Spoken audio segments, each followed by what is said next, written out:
It's Friday, January 20th, 2023. Welcome to episode 37 of the Alameda Postcast, an audio service of the Alameda Post.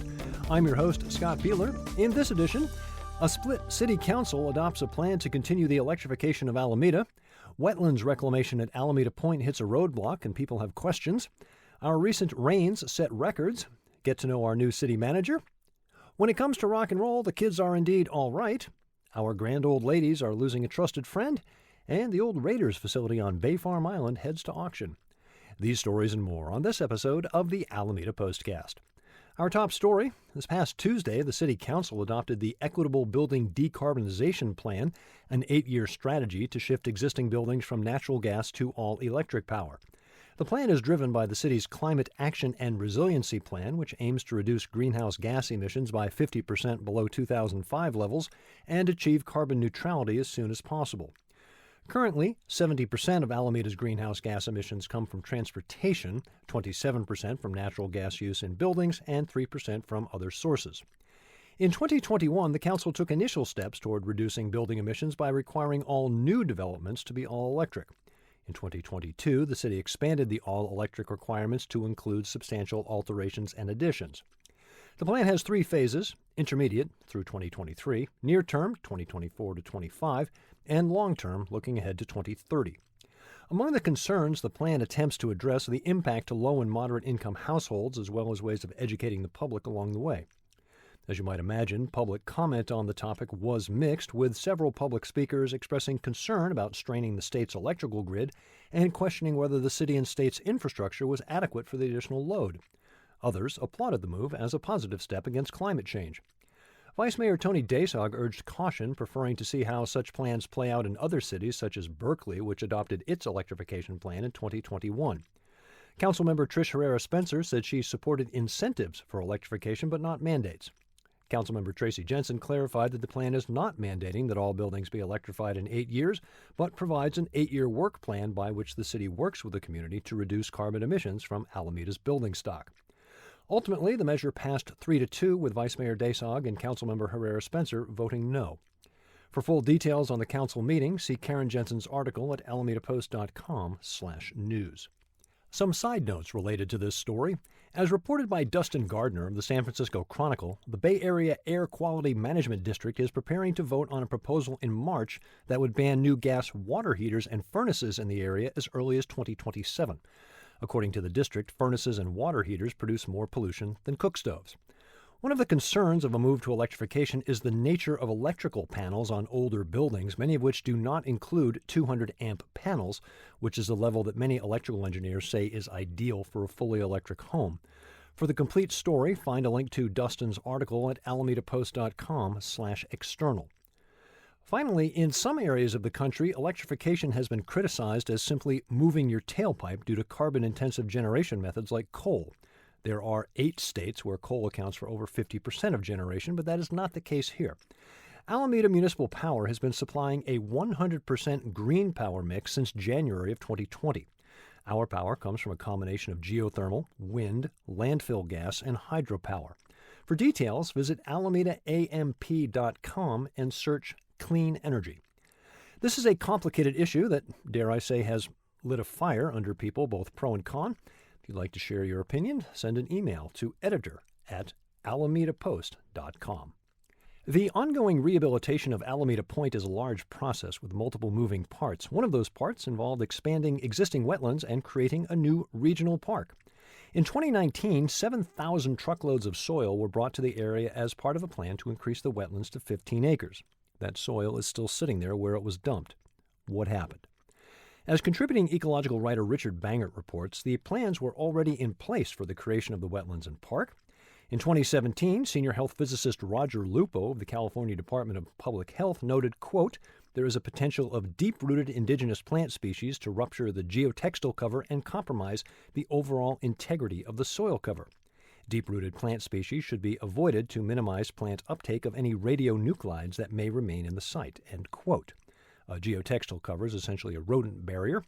Barrier against what? Well, that goes back 65 years. The Navy added a new runway in the 1950s. There were waste materials with radium-226. That was part of the luminescent paint used on things like instrument dials. Bulldozing the land ended up scraping some incidental radium-tainted artifacts from the surface of the dump. The crux of the matter is the potential for contamination from those buried artifacts. So far, 65 years later, there has been no particular indication that any contamination has occurred. Back to modern times. In 2018, the U.S. Environmental Protection Agency, the Regional Water Board, and the Department of Toxic Substances Control signed off on a plan to dig the area to a depth of 3 feet, install soil, and plant shallow-rooted plants.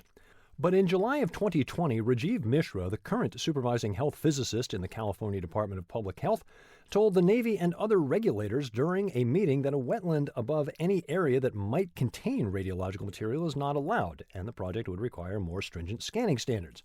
However, the Navy, the EPA, California Department of Toxic Substances Control, and the Regional Water Quality Control Board have disputed this claim. The practical upshot of Mishra's decision is that the cost of the project has risen from $25 million to $46 million, a figure the Navy has deemed financially unfeasible.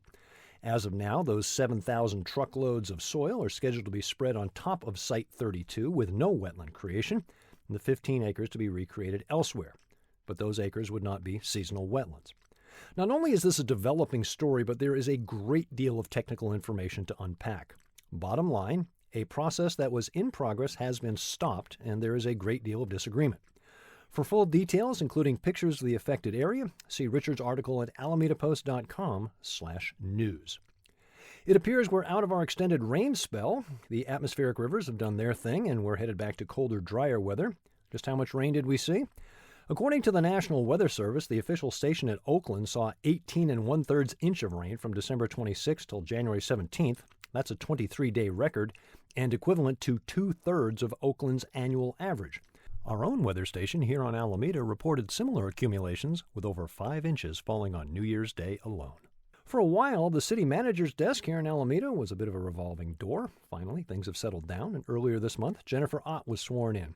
Our publisher, Adam Gillett, sat down with Ms. Ott for a 2-part interview. Find that conversation at alamedapost.com/news.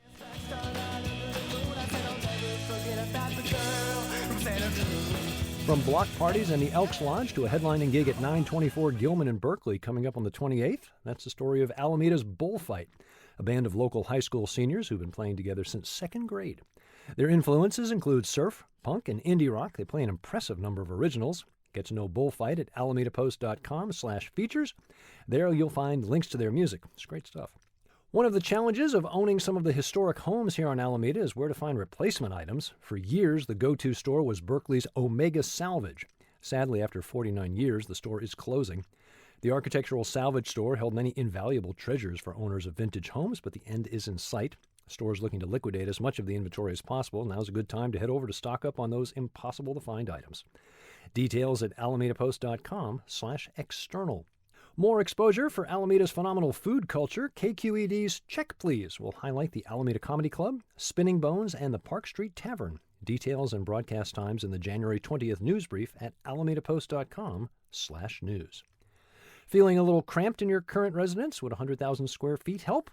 That's just part of what's available as the former Oakland Raiders facility on Harbor Bay Parkway hits the auction block.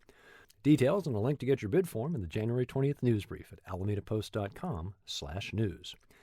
Now that we're drying out, time to get back out and do some things. As always, check alamedapost.com/events for a look at what's coming up. Friday night, Altarena Playhouse opens their next show. Wendy McLeod's Slow Food runs weekends through February 19th. Also this Friday, Mastic Senior Center hosts the Baby Boomer Dance Party. The event features the very best dance tunes from the late 50s through the 60s. On Saturday, East Bay Rose Society members will provide a rose pruning demonstration at Lincoln Park beginning at 10 a.m. Saturday from 2 to 4, celebrate Alameda's new Bohall Circle Immigrant Park on 5th Street. Saturday night, the Elks host their annual crab feed featuring fresh-caught Dungeness crab. That's just a sample of events. For a full list, alamedapost.com/events.